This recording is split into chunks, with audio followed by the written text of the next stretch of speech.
আমাকে এখানে কেন নিয়ে আসছো? তোমার মতলবটা কি বলো তো? আমার কোনো মতলব নেই, চুপচাপ এখানে দাঁড়িয়ে থাকো। তুমি কি আমার সাথে উল্টোপাল্টা কিছু করার জন্য জঙ্গলে নিয়ে আসছো? আমি কিন্তু এখন অনেক বাচ্চা আছি, খবরদার যদি উল্টোপাল্টা কিছু করছো না। একদিকে তুমি সন্দেহ করো, আরেকদিকে আমার গার্লফ্রেন্ড সন্দেহ করে। কি যে যন্ত্রণার মধ্যে আছি। তার মানে তুমি তোমার গার্লফ্রেন্ডের সাথে দেখা করানোর জন্য এখানে নিয়ে আসছো? হ্যাঁ, তোমাকে নিয়ে এসেছি।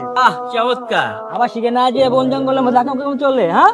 কি উল্টাপাল্টা কথা বলতেছিলাম। আমাকে বলেন ভাবেন এইখানে কত ছেলে মেয়ে আকাম কুকাম করতে জাম করতে ধরা গেছে। একদম ফালতু কথা বলবেন না, চলো তো চলে যাই। এই দাঁড়া, শালা মেয়েলে ধরা গেছে বড় বড় কথা। ধর শালা রে, ধর। এই তুই মিল্লা একজনের মারতেছো কেন? শালা জঙ্গলে আকাম করতে ধরা গেছে, হাতে নাতে ধরছি। তোমরা জানো না কোটখানে কি করা লাগে? কি করা লাগে আবার? বিয়ে পড়ামু, দুইজনকে একসাথে বসাও, বিসমিল্লাহ বইলা বিয়ে পড়াই দেই। আমি এই বিয়ে করতে পারবো না। পাপের মধ্যে না থাইকা সম্পর্কটা হালাল করে নাও, এরপর তোমাদেরকে কেউ নিষেধ করবে না। কি বলতেছেন এসব? আমার তো গার্লফ্রেন্ড আছে। আমার গার্লফ্রেন্ড রেখে আমি ওকে কেন বিয়ে করতে যাবো?